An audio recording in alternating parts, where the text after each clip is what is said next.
साहेब ने हम सबको भंवरा कहा है, चूंकि मन ही सबका मालिक है। कोई बिरला है जो मन का मालिक बन पाता है।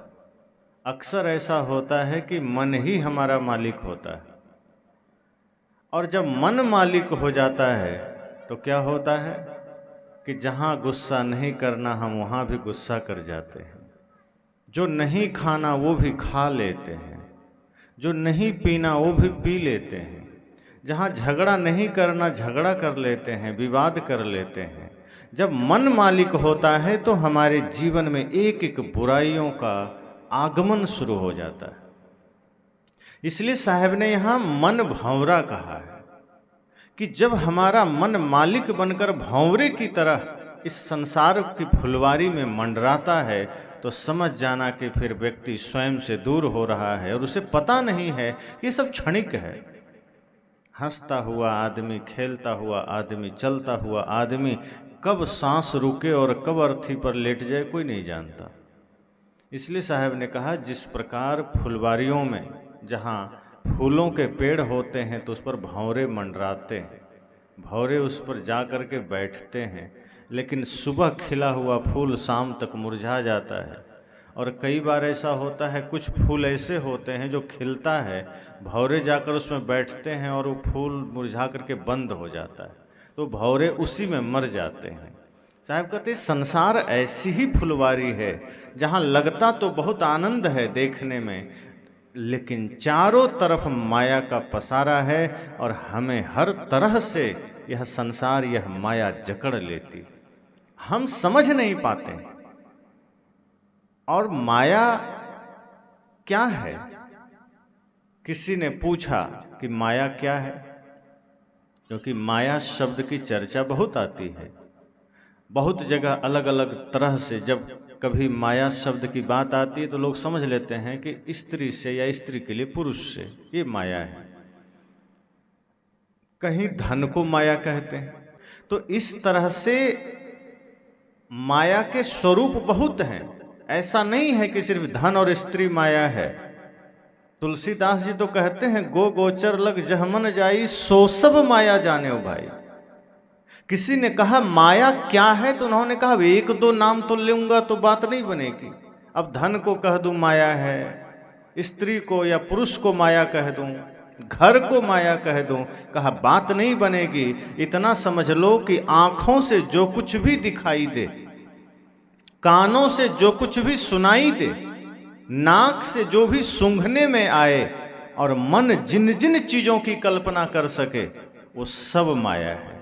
मुख से आप जो खा सकें, जिसका स्वाद ले सकें, हाथ से जिसको छू सकें, वो सब माया ही है। और कई बार माया का रूप भिन्न भिन्न होता है।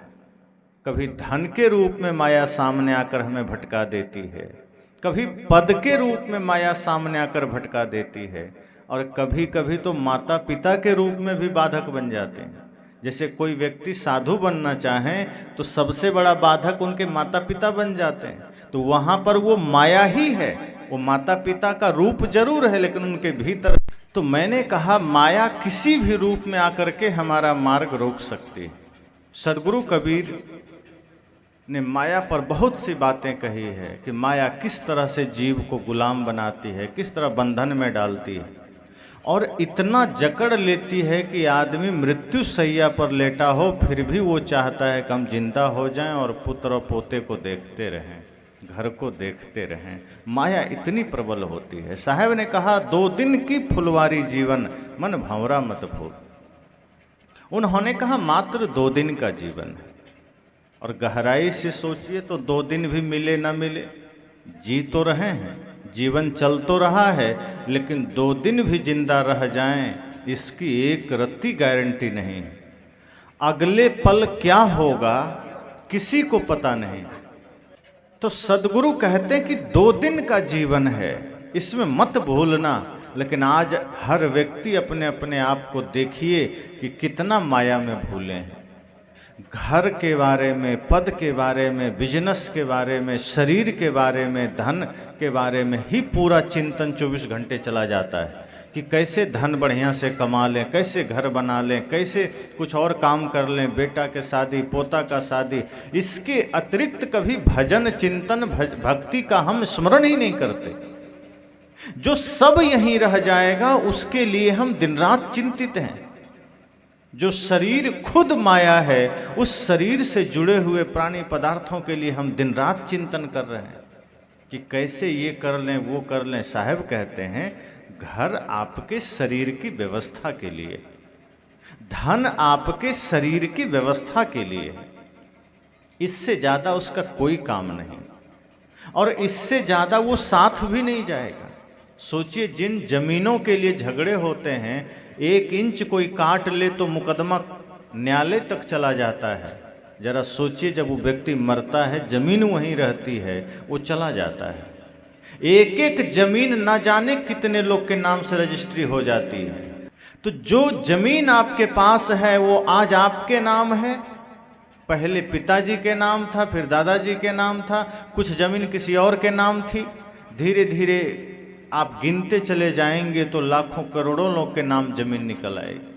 आगे ना जाने फिर किसके किसके नाम जमीन होगी। मतलब जमीन वही है, बस कागज में नाम बदल गया तो वो मालिक बन गया, और कुछ दिन बाद वो गुजर गया, फिर मालिक बदल गया। इसलिए तो कहते हैं इंसान की खुशबू रहती है, इंसान बदलते रहते हैं, दरबार लगा रहता है मगर दरबान बदलते रहते हैं, इंसान की खुशबू रहती है। संत कहते हैं कि इंसान की खुशबू रहती है, अर्थात इंसान जो अच्छा या बुरा कर्म कर जाता है वही यहाँ रहता है, इंसान चला जाता है। दरबार लगा रहता है, दरबान बदलते रहते हैं। आज भारत के प्रधानमंत्री की कुर्सी पर नरेंद्र मोदी जी 15 साल से हैं।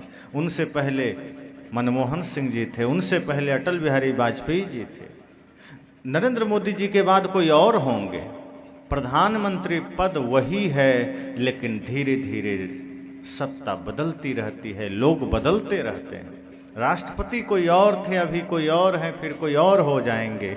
मुख्यमंत्री कोई और थे, कोई और हैं, कोई और हो जाएंगे। बदलता रहेगा। इसी तरह घर के मालिक आज जो हैं वो पहले नहीं थे, अब घर का मालिक हो गए, कल कोई और घर का मालिक हो जाएगा। बदलता रहेगा। जो संसार इतना नश्वर है, इतना क्षणभंगुर है, हम सोचते ही नहीं है कि किसी भी क्षण आंख बंद हो सकती है, कभी भी मृत्यु का आगमन हो सकता है और फिर कोई रोक नहीं पाएगा। जिस घड़ी जिस क्षण मृत्यु का आगमन होगा, कोई देवता, कोई भगवान, कोई गुरु भी नहीं रोक पाएंगे, और आपका बाहर का सारा विस्तार वहीं खड़ा रह जाएगा। इसलिए तो साहब ने कहा, साईं इतना दीजिए जामे कुटुंब समाए, मैं भी भूखा ना रहूं साधु न भूखा जाए। कहा धन के पीछे प्राण मत गंवा देना। सहज रूप से अगर प्राप्त होता है, ईमानदारी पूर्वक मेहनत करने से अगर प्राप्त होता है और ज़्यादा भी होता है तो कोई बात नहीं, लेकिन उसके पीछे अगर प्राण गंवा दिए तो समझना कि आपने जीवन गंवा दिया। अगर प्रयास करना है, प्रयत्न करना है तो भक्ति के लिए करना, क्योंकि भक्ति से बड़ा धन दूसरा कुछ भी नहीं। बाकी धन तो आज है, छूट जाएगा। आप जो भी धन पा लीजिए, आज है कल रहेगा कि नहीं रहेगा कोई गारंटी है? बड़े बड़े धनपति एक दिन में रोडपति हो जाते हैं।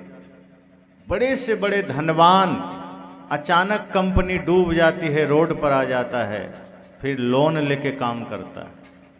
लेकिन जिसके जीवन में निश्चल भक्ति है वो कभी गरीब नहीं होता, उसकी महिमा, उसका आदर्श सदा बड़ा रहता है। इसलिए तो साहब ने कहा, अरब खरब लो दर्ब है, उदय अस्तलो राज, भक्ति महात्म ना तुले ये सब कोने काज। किसी ने सदगुरु कबीर से पूछा कि साहब सबसे बड़ा धन क्या है और भक्ति की महत्ता कितनी है? क्योंकि संसार के लिए तो सोना चांदी हीरा मिल जाए तो सबसे बड़ा धन है, वो हो गया पास में तो आदमी समझता है हमें सब मिल गया। साहब ने कहा देखो बाहर तो अरबों खरबों की संपत्ति हो जाए किसी के पास, कल्पना से भी बाहर, उदय अस्त से राज हो जाए कि मान लो जहाँ पहले सूर्योदय होता है वहाँ से ले करके जहाँ अस्त होता है, यूँ समझ लीजिए कि जापान से लेकर अमेरिका तक किसी का राज्य हो जाए। साहब कहते हैं फिर भी भक्ति महात्म ना तुले, भक्ति के सामने वो तुल ही नहीं सकता है, उसकी तुलना ही नहीं हो सकती। ये सब कोने काज, क्योंकि बाहर का जो धन है वो सिर्फ आपके शरीर तक है। जिस दिन शरीर मरघट में गया बाहर का धन विराम, इसलिए वो धन चाहिए। तो मैंने कहा कि बाकी सारा धन शरीर से जुड़ा है, और जिस दिन शरीर मिटा धन मिटा, लेकिन जो ज्ञान का भक्ति का धन पा लिया उसकी मृत्यु कभी नहीं होती। साहब कहते हैं 2 दिन की फुलवारी जीवन, मन भंवरा मत भूल रहे, कि ये जीवन 2 दिन का है। सोचिए बचपना में आप क्या थे, सब लोग अपने अपने बचपना को याद करिए। शरीर कैसा था, माता पिता कैसे थे, परिवार के लोग कैसे थे, आप जवान हुए तब कैसा था, अब आप बुढ़ापे में आ गए तब कैसा है। धीरे धीरे बहुत कुछ छूट गया कि नहीं? वही है जो बचपना में जो शरीर आपका था वही अब नहीं है। बचपना में जो शरीर था जवानी में बदल गई। जवानी की दिनों को याद करिए, और अब धीरे धीरे बुढ़ापा आ रही है, किसी की आ गई है और किसी की आ करके अब मृत्यु भी आने वाली है। कितना कुछ बदल गया। और सोचिए एक दिन आप भी मिट्टी के नीचे हो जाएंगे तो दोबारा संसार में आ पाएंगे?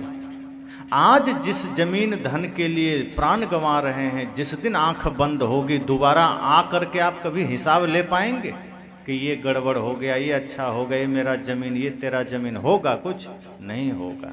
और जो हो सकता है वो हम करते नहीं हैं। भक्ति का धन अगर कमा लिए, सत्य का धन कमा लिए, तो शरीर मिटे चाहे बिखरे, वो धन आपका साथ कभी नहीं छोड़ेगा। जिसने भक्ति का धन कमाया है, जिसने गुरु भक्ति को जीवन में धारण किया है, साहब कहते हैं वो व्यक्ति कभी गरीब नहीं रहता। इसलिए तो कहा कि 2 दिन की फुलवारी जीवन, मन भंवरा मत भूल। तो आदमी कई बार कहता है तो क्या घर ना बनाए, क्या धन ना कमाएं, तो क्या बच्चों का लालन पालन ना करें? साहब कहते हैं करिए, घर भी बढ़िया बना लीजिए, लालन पालन कीजिए, धन भी कमाइए, लेकिन उसमें आसक्ति मत करिए।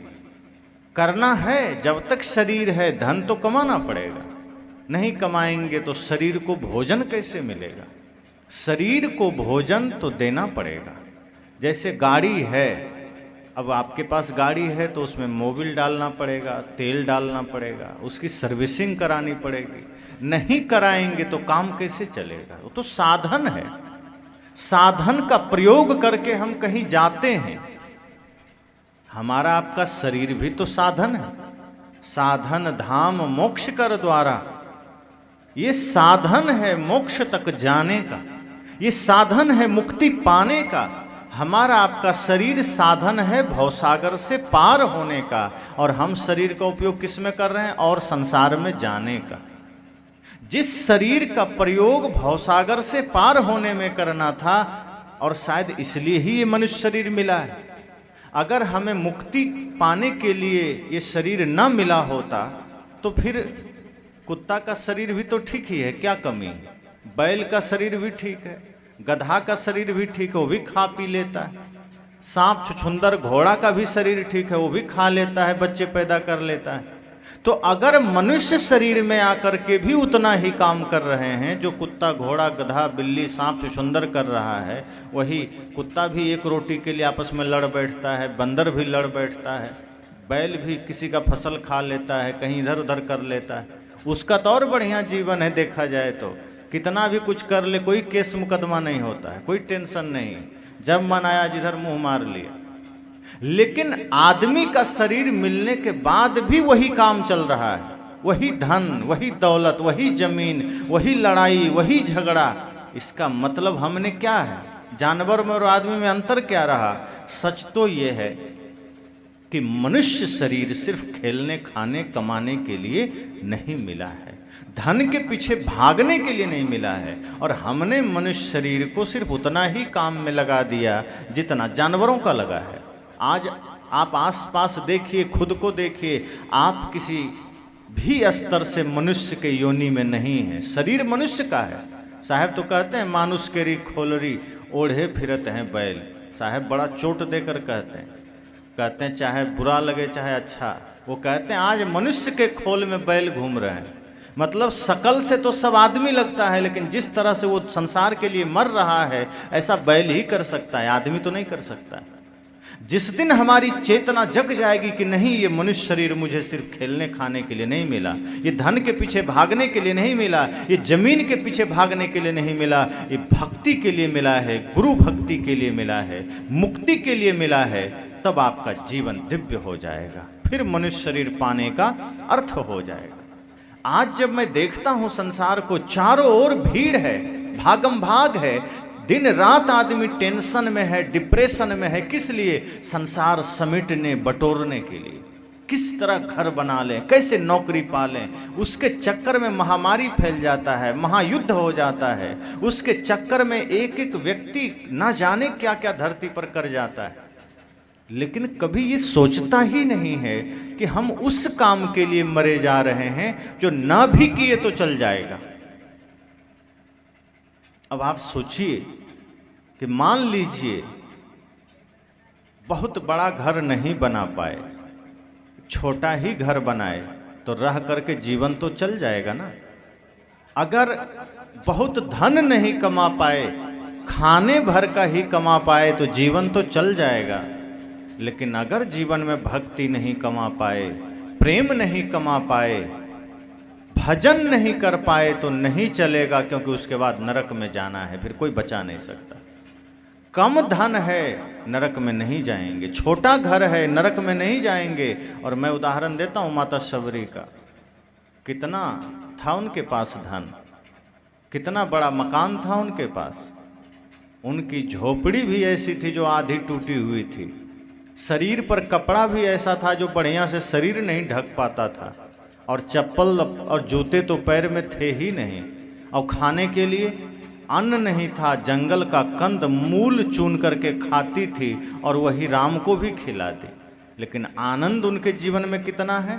सबसे ज़्यादा परमानंद है उनके जीवन में, परम शांति है उनके जीवन में। क्यों? क्योंकि भक्ति का धन है उनके पास।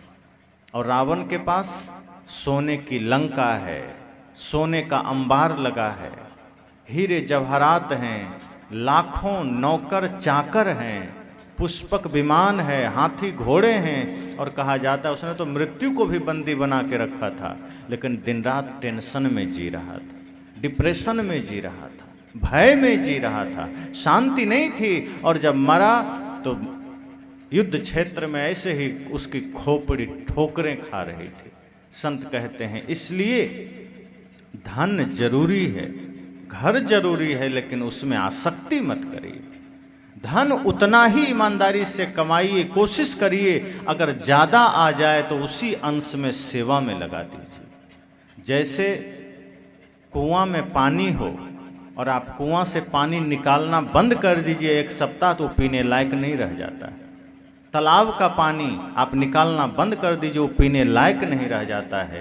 कहा भी गया है बहता पानी निर्मला, कि जो पानी चल रहा है, बह रहा है, वो निर्मल है, और जो रुक गया वो गंध मार देता है। कुआं का पानी अगर आप निकालना बंद कर दीजिए तो उसमें दुर्गंध आने लगेगा।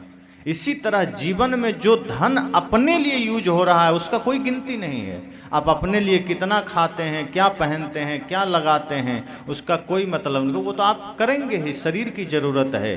जो धन आपका सेवा में चला गया, किसी भूखे गरीब संत गुरुजन या समाज सेवा में चाहे कितना भी गया, वही काम का है। वही आपके जीवन के लिए महत्वपूर्ण है और उसी की गणना आगे जन्म जन्मांतर तक होगा। जो भी आप एक छटाक भी पुण्य कर जाएंगे आगे कई जन्मों तक वही आपकी गिनती में आएगा, बाकी किसी की गिनती नहीं है। बाकी आप कितना कर गए कोई महत्व नहीं, और वैसे भी एक दिन छूट जाना है। इसलिए संत कहते हैं कि जीवन में धन कमाइए लेकिन उसमें आसक्ति मत करिए, उसके पीछे प्राण न्यौछावर मत करिए। हम यही करते हैं, संसार के पीछे भागते हैं तो सब भूल जाते हैं, दुनियादारी में इतना लीन हो जाते हैं कि हम सोचते ही नहीं कि मनुष्य शरीर हमें और किस लिए मिला है और किस काम के लिए मिला है। ये तो ऐसा ही है जैसे कोई घर बनाए या बना के ताला मार के बगल में झोपड़ी बना के रहे, तो लोग कहेगा बड़ा मूर्ख आदमी हो, घर में लाखों खर्च किया अब बगल झोपड़ी बना के रहते हो, क्या मतलब है घर बनाने का।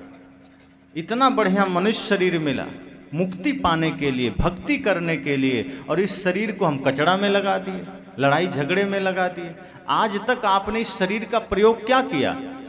या तो नफरत किसी से आप कर रहे हैं या घृणा कर रहे हैं, धर्म का चिंतन कहाँ है?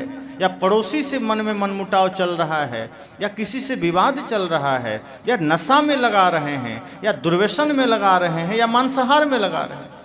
ये जिस व्यक्ति को ये मनुष्य शरीर मिला है, चाहे स्त्री हो या पुरुष, सोच लीजिए कि आप अपने अपने शरीर का उपयोग क्या कर रहे हैं। क्या आपने अपने शरीर से कोई धर्म का काम किया है? कोई आदमी कहता है हम मांस मछली नहीं खाते, हम धार्मिक हो गए। तो मांस मछली तो गधा भी नहीं खाता, वो धार्मिक हो गया। मांस मछली ना खाने वाला से धार्मिक थोड़े हो गया। मांस मछली बैल भी नहीं खाता है तो बहुत बड़ा धर्मात्मा हो जाता है। वो तो बीड़ी भी नहीं पीता है, तंबाकू भी नहीं खाता है। साहब कहते हैं मांस मछली ना खाने वाला सिर्फ धार्मिक नहीं है, धार्मिक होने के लिए धर्म का कर्म करना पड़ता है। मांस मछली नहीं खाना तो सही बात है, मनुष्य शरीर मिला है, मत खाइए, नहीं खाना चाहिए, ये तो स्वाभाविक गुण है। ये कोई आपने कोई बहुत बड़ा पुण्य थोड़े कर लिया, बल्कि आप खा के पाप करते हैं, किसी से झगड़ा करके पाप करते हैं। गलत खान पान न करना मतलब ठीक है आप मनुष्य हैं, लेकिन मनुष्य होने मात्र से काम नहीं बनेगा, मनुष्यता भी होनी चाहिए, इंसानियत भी होनी चाहिए। और उसके लिए क्या करना है? धर्म का काम करना है। धर्म क्या है? मन वचन कर्म से प्राणी मात्र के प्रति प्रेम का व्यवहार, बड़ों के प्रति श्रद्धा, छोटे के प्रति करुणा, बराबर वालों के प्रति प्रेम। जब ये भाव आ जाएगा और मन वचन कर्म निर्मल हो जाएगा, नशा दुर्व्यसन मांसाहार से जीवन मुक्त हो जाएगा, मन में न ईर्ष्या है, न द्वेष है, न छल है, न कपट है, तो समझ जाइए आप धार्मिक हो गए। तिलक लगाने से कोई धार्मिक होता है? तिलक लगा लिया धार्मिक हो गए, ऐसा आज चलता है कि हम तिलक लगा लिए, राम नाम की या ओम नमः शिवाय की चादर ओढ़ लिए, या सावन में शिव जी के शिवालय में जा कर के जल चढ़ा लिए, हम धार्मिक हो गए। आज बड़ा ट्रेंड में सब ये सब चलता है कि जैसे ही सावन महीना शुरू होगा एक नंबर का राक्षस भी मांस खाना छोड़ देता है कि नहीं हम तो धार्मिक हो गए। एक महीना के लिए वो धार्मिक हो जाता है। इसका मतलब इतना तो उसको पता है कि मांस खाना गलत है। अगर मांस खाना सही होता तो जीवन भर छोड़ देता, जीवन भर के लिए खाता, लेकिन वो त्योहार में छोड़ देता है। इसका मतलब उसे पता है गलत है। तो ये सब ट्रेंड में चलता है। मंदिर चले गए हम धार्मिक हो गए, सावन में बैजनाथ धाम चले गए धार्मिक हो गए, संत गुरुजनों के पास चले गए धार्मिक हो गए, गुरु जी से माला ले लिए धार्मिक हो गए। बहुत से ऐसे भी लोग हैं जो माला गले में पहने हैं और गाली छूटी नहीं है, गाली दे रहे हैं। माला पहने हैं और मुख से गाली निकलती, माला पहने हैं और अपशब्द निकल रहा है, माला पहने हैं बात बात में झूठ बोल जा रहे हैं। झूठ बोलना भी महापाप है, गाली देना भी पाप है, और अगर कोई माला पहन के ये करता है तो और ज़्यादा पापी। इसलिए साहब कहते हैं मन वचन कर्म से निर्मल रहिए, मन वचन कर्म से स्वयं पर नियंत्रण रखिए। ये संसार जब समझ में आ जाएगा तब पता चलेगा कि हम तो 2 दिन के लिए आए हैं। हम संसार के बारे में बहुत सोचते हैं, दुनियादारी के बारे में बहुत सोचते हैं, कभी हम अपने बारे में नहीं सोचते कि इस धरती पर हमारा आने का उद्देश्य क्या है, इस संसार में हमारा आने का अर्थ क्या है, इस संसार में हमारा आने का प्रयोजन क्या है। मनुष्य शरीर साधारण कार्यों के लिए नहीं मिला है, मनुष्य शरीर बहुत बड़े लक्ष्य की प्राप्ति के लिए मिला है। तो संत कहते हैं कि कोई तिलक लगा लिया, सोचा हम धार्मिक हो गए, कोई मंदिर में प्रतिदिन हाजिरी लगा लिया, सोचा हम धार्मिक हो गए, कोई राम नाम की चादर ओढ़ लिया, सोचा हम धार्मिक हो गए, कोई गले में कंठी पहन लिया, सोच लिया हम धार्मिक हो गए। संत कहते हैं नहीं, ये आपके बाहरी चिन्ह हैं, इससे धार्मिक होने का कोई अर्थ नहीं है, कोई मतलब नहीं है कि आप बाहर से कुछ कर लिए तो आप धार्मिक हो गए। ऐसे में तो रावण भी वेश बना लिया था साधु का, पर भीतर से तो था राक्षस, वो साधु थोड़े था। बाहर से हम कुछ भी कर सकते हैं, बाहर से हम कुछ भी बना सकते हैं। फिल्मों में देखिए, वर्दियाँ किराए पर मिलती है, पहन करके कोई भी डीएसपी बन जाता है, एसपी बन जाता है, कमिश्नर बन जाता है, आईजी बन जाता है, डीजीपी बन जाता है, कोई प्रधानमंत्री का कुर्सी पर बैठ गया, किराए पर सब मिलता है। बाहर से हम कुछ भी कर लें, पर अर्थ यथार्थ में हम क्या हैं? तो बाहर से हम धार्मिक बन जाते हैं, मंदिर गए हम धार्मिक कहला गए, पर सोचिए कि मन से विकार मिटा कि नहीं। अगर हमारे मन में किसी के लिए नफरत है तो हम धार्मिक नहीं हैं, अगर हमारे मन में किसी के लिए द्वेष है तो हम धार्मिक नहीं हैं, अगर हमारा खान पान गलत है तो हम धार्मिक नहीं हैं, अगर हम नशा कर रहे हैं हम धार्मिक नहीं हैं।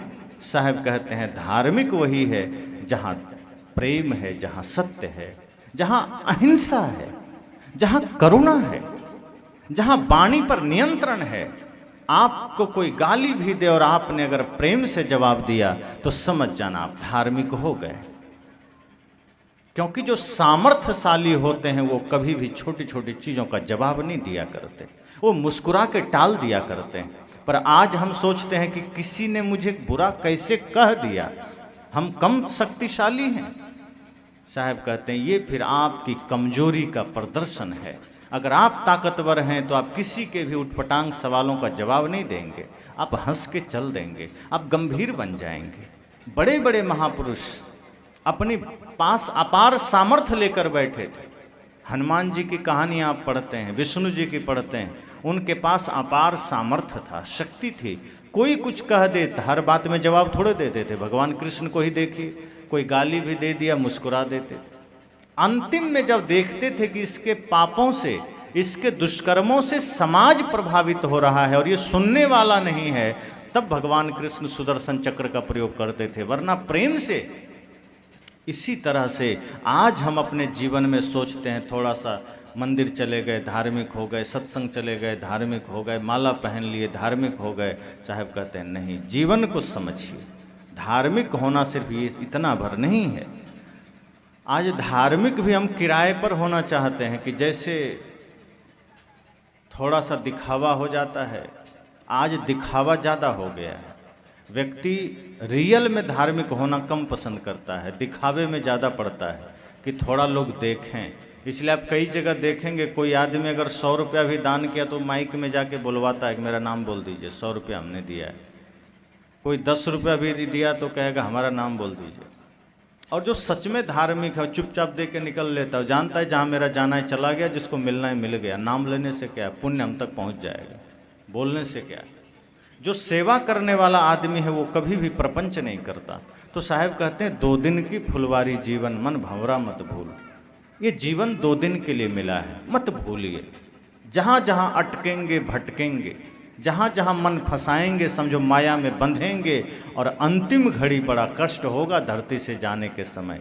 इसलिए पाप में मन को मत लगाइए, अनर्थ में मन को मत लगाइए। ये संसार तो यही है चारों ओर। इसलिए साहब कहते हैं 2 दिन की फुलवारी जीवन, मन भंवरा मत भूल रे, चटक चांदनी छटा जवानी, बाढ़ के पानी रे। कहा जवानी है तो लगता है सब मेरे पास है, क्या सुंदर शरीर है, क्या सुंदर बाल हैं, एक से एक प्रयत्न करते हैं शरीर को सजाने के लिए, शरीर को संवारने के लिए। लेकिन साहब कहते हैं ये सब कैसा है, बाढ़ के पानी रे। जब कभी बारिश के समय में बाढ़ आती है तो आती कितना जोर से है, लगता है पूरा गांव पूरा नगर डूब के बह जाएगा। लेकिन आने के बाद थोड़ा धैर्य रखते हैं, 4 घंटे 6 घंटे 10 घंटे में सब पानी फिर कहाँ से कहाँ चला जाता है। ज़्यादा से ज़्यादा 1 दिन 2 दिन में बाढ़ जहाँ से आया वहीं ख़त्म। साहब कहते हैं जवानी ऐसी ही है, अचानक आती है तो लगता है क्या से क्या मिल गया, आदमी क्या से क्या कर जाता है। उस जवानी के अंधकार में, उस माया के अधीन बन करके हम अपने जवानी की शक्ति का सदुपयोग नहीं करते हैं। कहीं लड़ाई में लगा दिए, कहीं क्रोध में लगा दिए, कहीं काम में लगा दिए, कहीं व्यभिचार में, कहीं नशा में लगा दिए और शरीर खत्म कर देते हैं। साहब कहते हैं तो बाढ़ के पानी की तरह है, चटक चांदनी छटा जवानी बाढ़ के पानी रे, सुत नारी धन मान बड़ाई सेमल को है फूल। कहे जो सुत है, नारी है, धन है, मान है, बड़ाई है, ये जितना कुछ भी है सेमल के फूल के समान है। सेमल का फूल लगता है जैसे बहुत कुछ बड़ा फल उसमें निकलेगा, चिड़िया उसके भरोसे में रहता है कि तो बहुत बड़ा दिख रहा है, बढ़िया फल निकलेगा, लेकिन जैसे ही चोंच मारता है, रुई निकलता है, बिखर जाता है, तुरंत कुछ नहीं मिलता। ये शरीर, ये जवानी, ये जीवन देख करके लगता है कितना बड़ा पसारा है, क्या क्या है हमारे पास, लेकिन जैसे ही काल का एक बार थोड़ा सा चोंच लगता है सब बिखर जाता है, शरीर बिखर जाता है, जवानी बिखर जाती है, सब कुछ वहीं खत्म हो जाता है। तब हमको याद आता है कि हमें जो काम करना था हमने तो किया नहीं। साहब कहते हैं संभल जाओ, यह जीवन का कौन भरोसा, श्वास ना आए रे। सोचिए जो श्वास हम अंदर लिए बाहर आएगा इसका भी पता नहीं है, आ रहा है जा रहा है। सोचिए बहुत सौभाग्यशाली है सब, कितना बढ़िया अवसर मिला है। जैसे बच्चे को पढ़ाई एग्ज़ाम के लिए, परीक्षा के लिए 3 घंटे का समय मिलता है। अब मिल गया 3 घंटा, वो चाहे लिखे चाहे ना लिखे।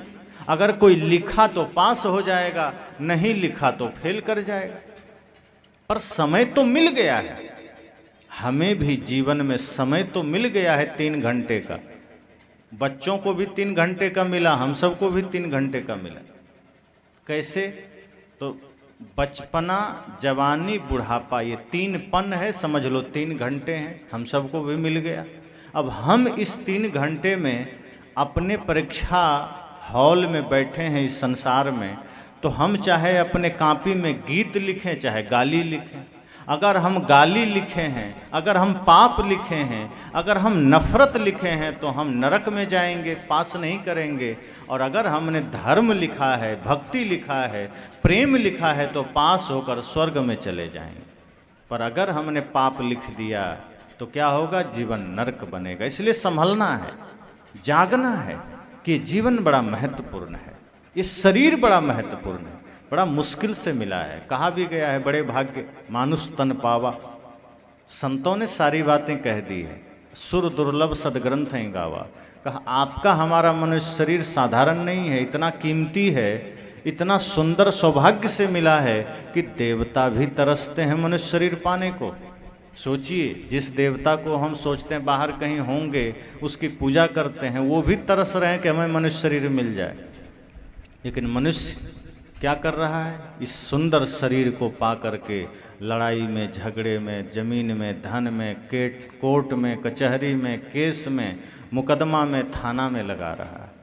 और जब अंतिम घड़ी आई तो पता चलता है सब खत्म हो गया।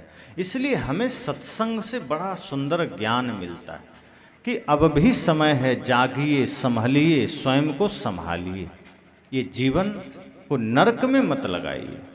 जब आप घर में रहते हैं 4 सदस्य और चारों में प्रेम नहीं है तो समझिए आप नरक में जी रहे हैं। अगर सास बहू में प्रेम नहीं है तो समझिए कि आपने ये शरीर पाया है लेकिन आपके पास सिर्फ नरक ही है, आप उसमें स्वर्ग के लिए कुछ नहीं कर रहे हैं। जिस मनुष्य शरीर में रहकर भी आपका घर मंदिर नहीं बन सका, जिस मनुष्य शरीर में आकर के आपका घर मंदिर बनना चाहिए, उस मनुष्य शरीर में आकर के घर कबाड़ बन रहा है, बूचड़ खाना बन रहा है। और हालत क्या है कि जिस बच्चे के लिए आप मेहनत करते हैं, लेकिन अगर संस्कार देने में चूक गए सही संस्कार नहीं दिए, तो धीरे धीरे वो बच्चे इतने सबल हो जाते हैं कि फिर आप चुप रहते हैं। वो कुछ भी करे आप बोल नहीं सकते हैं, बोल दिए तो वो रूठ के निकल लेगा अलग, और यदि पिता कड़े हो गए तो बच्चा फिर अलग हो जाता है। यही घटना आज हर घर की है। आप अगर संस्कार देने में चूके, अगर आपने उसके भविष्य पर कुल्हाड़ी चलाई, तो समझ जाइए कि आगे आपको ही काटना है। और यही हर घर की कहानी बन रही है।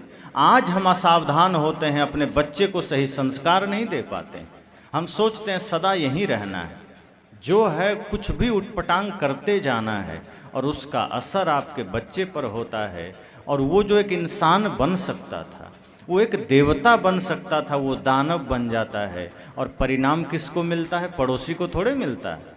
जब बच्चे बिगड़ जाते हैं ना, तो परिणाम खुद अपने माता पिता को ही मिलता है, आपको ही मिलता है, वो दूसरे को नहीं मिलेगा। दूसरे से क्या लेना देना, अपना ही घर टूटता है। आज हम कई जगह देखते हैं कि एक ही माँ बाप से जन्म लिया भाई एक दूसरे से प्रेम नहीं करता है। बचपन में तो प्रेम था, एक ही थाली में खा लिया, एक ही गिलास से पानी पी लिया, लेकिन जैसे जैसे होश संभाला कि अपने ही भाई से विरोध होने लगा, एक एक काम हिसाब में करने लगा कि मैं जो किया उसको भी उतना करना पड़ेगा, मेरा काम अलग उसका काम अलग, जो मैंने घर बनाया, मैंने धन कमाया, मैंने खेत खरीदा, मैंने खेत में फसल बोया, उसने नहीं किया तो उसका हक नहीं बना। लड़ाई करते करते अलग हो जाता है। किस लिए? वही धन संपदा के लिए जो साथ नहीं देगा। ये सब कितनी बड़ी बात है कि आज अगर चूक हुई तो घर टूटता है। साहब कहते हैं ये तो 2 दिन का पसारा है, क्यों बेहोशी में जी रहे, क्यों मूर्छा में जी रहे हैं? सोचिए, ये मनुष्य शरीर आपका जब नहीं रहेगा तो क्या करेंगे आप? तो कुछ अच्छा करके जाना है अपने परिवार के लिए। आप देश के लिए कुछ न कर पाएँ तो कम से कम अपने बच्चों को तो सही संस्कार दीजिए। और यदि आपने बच्चों को सही संस्कार दिया तो समझ लो कि आप समाज और राष्ट्र के लिए भी अच्छा कर दिए। एक बच्चा बिगड़ता है तो कितना नुकसान होता है। एक बच्चे का चरित्र बिगड़ गया, एक बच्चे का जीवन बिगड़ गया तो पूरा भविष्य बिगड़ जाता है, फिर कितनी पीढ़ियां बिगड़ जाती।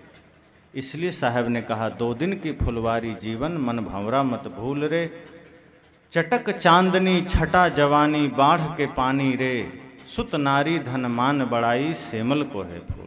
साहब कहते हैं कि सब सेमल का फूल के समान है, सब क्षणिक है। अपने अपने शरीर को ही देखिए, धीरे धीरे सब बिखरता जा रहा है, बदलता जा रहा है। 50 साल के बाद यहाँ जितने लोग बैठे हैं, मुझे लगता है 50% लोग नहीं रहेंगे इस धरती पर, और 100 साल के बाद एक भी नहीं रहेंगे। एक आध कोई बच गए तो बच गए। सोचिए, इतना क्षणभंगुर जीवन है, और लोग यहाँ बैठेंगे और लोग आएंगे, हम सब में से कोई नहीं रहेगा। चल देना है। हम सब मुसाफिर हैं, सदा रहने नहीं आए हैं। इसलिए जब जाना ही है तो क्यों पाप कमा के जाना, तो क्यों नफरत कमा के जाना, क्यों हिंसा करके जाना? जब जाना ही है, तय है, तो अपनी झोली में प्रेम की दौलत हो, अपनी झोली में भक्ति का धन हो, अपनी झोली में इंसानियत हो, मानवता हो। जिसने ये धन कमा लिया वो शरीर तो चला ही लेता है। शरीर बस चलाना है, और उसके बाद भी धन हम धर्म का नहीं कर पा रहे हैं, पुण्य नहीं कमा पा रहे हैं, तो समझ जाइए कि शरीर हम खो रहे हैं। तो बहुत ही सुंदर मनुष्य शरीर मिला है। सुनना है, संतों को जानना है, और सुन करके जीवन में उतारना है। दुख ये है कि हम सुनते हैं लेकिन जीवन में बदल नहीं पाते। बरसों से सत्संग हम सुनते हैं, लेकिन सोचिए कि हमारे मन से नफरत कितना मिटा, हमारे मन से घृणा कितनी मिटी। हम बरसों से सत्संग सुनते हैं, पर सोचिए कि क्या बात बात में गाली देना छूट गया, बात बात में हिंसा का भाव छूट गया, बात बात में निंदा छूट गई, कि तंबाकू जर्दा छूट गया, कि नशा छूट गई? नहीं छूट पाता। कई लोगों को मैं देखता हूँ गले में माला है और जब बंदगी करने आते हैं तो इसमें खैनी का निशान दिखता है, वो बनाए रहते हैं, दिख जाता है। तो अक्सर कई लोगों से मैं कहता भी हूँ माला तो गले में है लेकिन हाथ में खैनी का खलिहान भी है, ये कब छूटेगा? क्या करें, चाहते तो हैं छोड़ना, छूटता नहीं। खैनी ने आपको पकड़ रखा है क्या जो नहीं छूटता? आपने पकड़ा है, आप जब चाहें छोड़ सकते हैं। मनोबल तो बढ़ाइए। जैसे मैं इस माइक को पकड़ूं और मैं कहूं क्या करूं, ये माइक हमको छोड़ता ही नहीं है, आप कहेंगे माइक आपको थोड़े पकड़ा है, आपने पकड़ा है, आप चाहें तो छोड़ दें। हम भी पकड़ते हैं दुर्गुणों को, नशा को हमने पकड़ा है, गाली को हमने पकड़ा है, दुर्व्यसन को हमने पकड़ा है, संसार को हमने पकड़ा है। जिस दिन हम अपने आप में स्थिर होकर के संकल्पित हो जाएंगे, दृढ़ निश्चय कर लेंगे, धरती पर असंभव कुछ भी नहीं है, सब कुछ हम छोड़ सकते। और इंसान में अर्थात आप सब में वो सामर्थ्य है कि बुराइयां छोड़ सकते हैं, लेकिन छूटता नहीं है। हम करते चले जाते हैं, हम पाप के रास्ते पर चलते चले जाते हैं। अब सोचते हैं कल कर लेंगे, परसों कर लेंगे, इसी चक्कर में सोचते सोचते एक दिन समय निकल जाता है, कर नहीं पाते, और फिर लगता है कि जन्म सब धोखे में खोई दियो, सब धोखे में चला गया। कहा भी है जीवन खत्म हुआ तो जीने का ढंग आया, जब बुझ गई समा तो महफिल में रंग आया। कहा जब जीवन खत्म हो गया तब जीने का ढंग आया। जब तक जीवन था, श्वासें थी, तब तक जीने का ढंग नहीं था। कोई बता भी रहे थे, हम गए चुप रहो, अभी तो हमारे पास बहुत धन है, बहुत बल है। जिसके पास धन है वो सोचता है मृत्यु क्या कर लेगी हमारा, मेरे पास तो करोड़ों का धन है, मृत्यु आएगी, 2-4 बंडल सामने रख देंगे, मृत्यु चली जाएगी। वो सोचता है धन से मृत्यु को खरीद लेंगे। जिसके पास बल है, हथियार है, वो सोचता है मृत्यु क्या कर लेगी, सामने आएगी, AK-47 से गोलियां बरसा देंगे, मृत्यु लौट जाएगी। पर उसे पता ही नहीं है कि सब कुछ मृत्यु के अधीन है। जिस दिन से जन्म लेता है बच्चा, उसी दिन से मृत्यु के अधीन हो जाता है, और उससे बड़ा कुछ भी नहीं है, मृत्यु से बड़ा सत्य कुछ भी नहीं। जो कुछ भी जड़ है वो सब मृत्यु के अधीन है। अपने नियंत्रण और अपने वश में सिर्फ अपनी चेतना, अपना आपा है। हमारी सुवस्था सिर्फ अपने आप पर है, जड़ पर नहीं है। आप कितना भी कोशिश कर लें, शरीर आपके अधीन नहीं हो सकता। शरीर तो काल के ही अधीन रहेगा, लेकिन शरीर आपको मिला है कुछ करने के लिए, और जिस पर अपना कोई वश नहीं, जो शरीर का जिस शरीर पर आपका कोई अधिकार नहीं, उस शरीर को पाकर के वो काम करना जो पाप का कारण बने, ये मूर्खता ही तो है। सोचिए कि कुछ समय के लिए शरीर आपको मिल गया, वो भी वो काल के अधीन है। जन्म लिया नहीं कि वो काल के अधीन हो गया, बल्कि जिस दिन बच्चा माँ के गर्भ में आता है उसी दिन से काल के अधीन हो जाता है।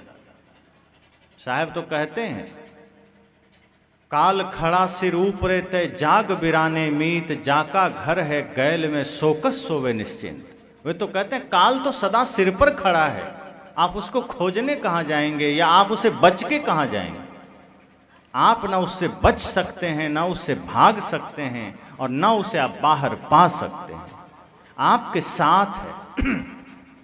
और एक बात और जान लीजिए, जब किसी की मृत्यु होती है तो हमें लगता है कि अचानक कैसे मर गया, कल तक तो बढ़िया था, कल तक तो अच्छा खा पी रहा था, बोल रहा था। यही तो आप कहते हैं कि अगर कोई स्वस्थ आदमी गुजर जाए, वो बूढ़ा ही क्यों ना हो, आप कहते हैं पता नहीं क्या हो गया, कल तक तो बात कर रहा था, कल तक तो बढ़िया था।